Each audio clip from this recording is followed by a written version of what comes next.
Je vais vous poser une question. Si vous répondez bien, je vous laisse. Vous pouvez répéter la question? C'est une étrange question. Je suis. La télé en question.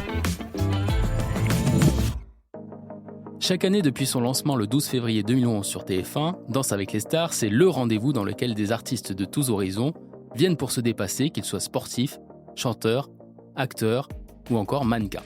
Si la chaîne essaie d'attirer dans ses filets de grands noms à chaque édition, il n'en demeure pas moins que tous doivent passer par la case casting avant de pouvoir espérer fouler le parquet de Danse avec les stars et rire au van du présentateur Camille Combal. Mais en quoi consiste le casting de cette émission ? Juju Fitcats, animatrice sur M6 et créatrice de contenu, qui participe à la saison 15 du programme, nous a livré quelques indiscrétions. C'est un gros casting Danse avec les stars, résume-t-elle d'emblée. Ce passage obligé dure environ 3 heures et est divisé en 2 parties. La première consiste en l'apprentissage de 2 chorégraphies pendant 1h30. En général, on passe sur une danse standard et sur une danse latine, souvent un tango et un cha-cha-cha, résume Juju Fitcats. Pour l'anecdote, ce sont le plus souvent le même danseur et la même danseuse qui accompagnent chaque personnalité homme ou femme pendant tout le casting. Passé cette étape obligée, destinée à observer le niveau de danse de la personnalité, cette dernière passe par la case interview.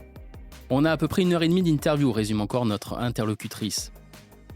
Je pense que la production a envie de voir ce qu'ils vont raconter à notre sujet, quelles sont nos motivations, quel est le rendu à l'écran, ou encore est-ce qu'on a une bonne énergie. Et le fait d'avoir déjà passé le casting pour une saison ne dispense pas de le repasser si une personnalité n'a pas été retenue. C'est ce qui est arrivé à Juju Fitcats, qui avait été sélectionnée pour la saison 13 de Danse avec les stars, mais avait été contrainte d'abandonner avant le coup d'envoi en raison d'un problème au genou. Un mal pour un bien, ironise-t-elle en référence à cette saison mouvementée, marquée par les tensions en coulisses entre Inès Reg et Natacha Saint-Pierre. Pour son deuxième casting en 2025, la jeune trentenaire a dû apprendre 2 autres danses, à savoir le jive et la samba, et a donc été sélectionnée de nouveau par la production. Cette fois, pour de bon.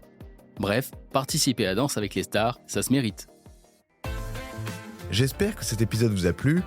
Si c'est le cas, abonnez-vous sur votre plateforme d'écoute préférée pour retrouver de nouveaux épisodes chaque semaine. Et si vous en voulez plus, découvrez aussi le ciné en question et les séries en question sur les plateformes d'écoute et téléloisirs.fr.